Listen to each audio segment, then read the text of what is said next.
हमारे बहुत से विपक्षी सदस्य कहते हैं कि साहब नेहरू जी की बराबरी तो मोदी जी से नहीं हो सकती। ये मैं भी मानता हूं कि नेहरू जी और मोदी जी में बराबरी नहीं हो सकती। जब मोदी जी इस देश के प्रधानमंत्री के कैंडिडेट चुने जाने थे, भाजपा की पार्लियामेंट्री बोर्ड की बैठक होनी थी और मोदी जी स्वयं उसके मेंबर थे, मगर उन्होंने कहा मैं उस बैठक में नहीं आऊंगा जिसमें मेरे बारे में विचार हो रहा हो। जब कैबिनेट मिशन प्लान के तहत 26 अप्रैल 1946 को कांग्रेस का नया अध्यक्ष चुना जाना था, 20 अप्रैल को मौलाना आजाद को गांधी जी ने लेटर लिखा कि आप अपना नामांकन वापस ले लीजिए और मैं चाहता हूं कि नेहरू जी प्रधानमंत्री बने। सारे वोट मिले सरदार पटेल को और 0 वोट मिले जवाहरलाल नेहरू जी को। वाकई कैसे तुलना हो सकती है? राष्ट्रपति महोदया ने कहा कि यह देश के इतिहास 60 साल के बाद यह पहली बार एक घटना हुई है जब लगातार 3 बार किसी प्रधानमंत्री को स्पष्ट बहुमत प्राप्त किया हो। और जिस समय महामहिम राष्ट्रपति महोदया ने यह शब्द बोला था, हम सबको ध्यान है, सबसे अनेक विपक्षी सदस्यों ने अपनी अपनी सीट पर आवाजें करते हुए इसका प्रतिवाद किया था।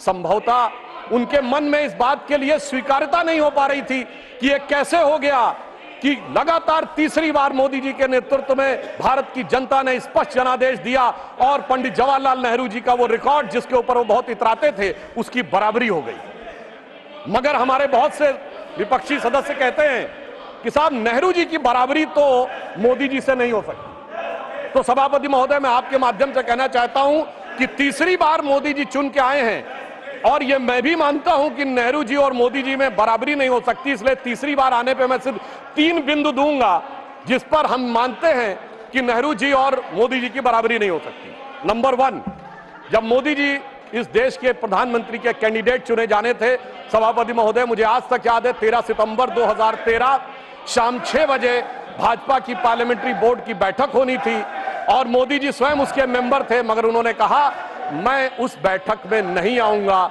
जिसमें मेरे बारे में विचार हो रहा हो। यह होता है नैतिकता के आधार के ऊपर निर्णय। और उस समय राजनाथ सिंह जी पार्टी के अध्यक्ष थे, तो मुझे यह दायित्व दिया गया था कि मैं मोदी जी को रिसीव करके अध्यक्ष के कमरे में बैठा लूं और जब बैठक समाप्त हो जाए तो सब एक साथ जाएंगे प्रेस कॉन्फ्रेंस में घोषित करने के लिए। और महोदय, पूरा पार्लियामेंट्री बोर्ड एक मत था, सारे कार्यकर्ता एक मत थे और पूरा देश एक मत था और तब प्रधानमंत्री के कैंडिडेट मोदी जी घोषित हुए।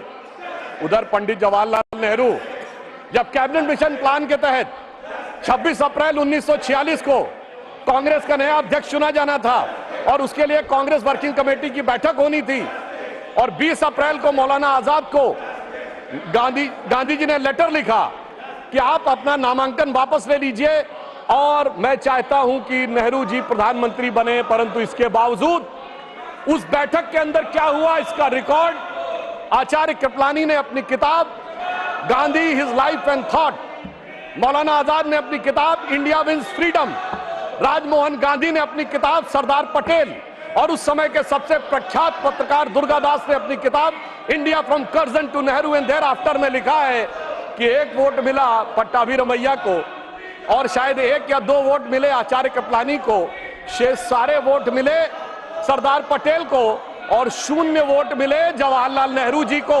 वाकई कैसे तुलना हो सकती है? सर्वसम्मति से प्रधानमंत्री के कैंडिडेट बनने वाले मोदी जी और 0 वोट पाकर प्रधानमंत्री के कैंडिडेट बनने वाले सरदार हमारे नेहरू जी।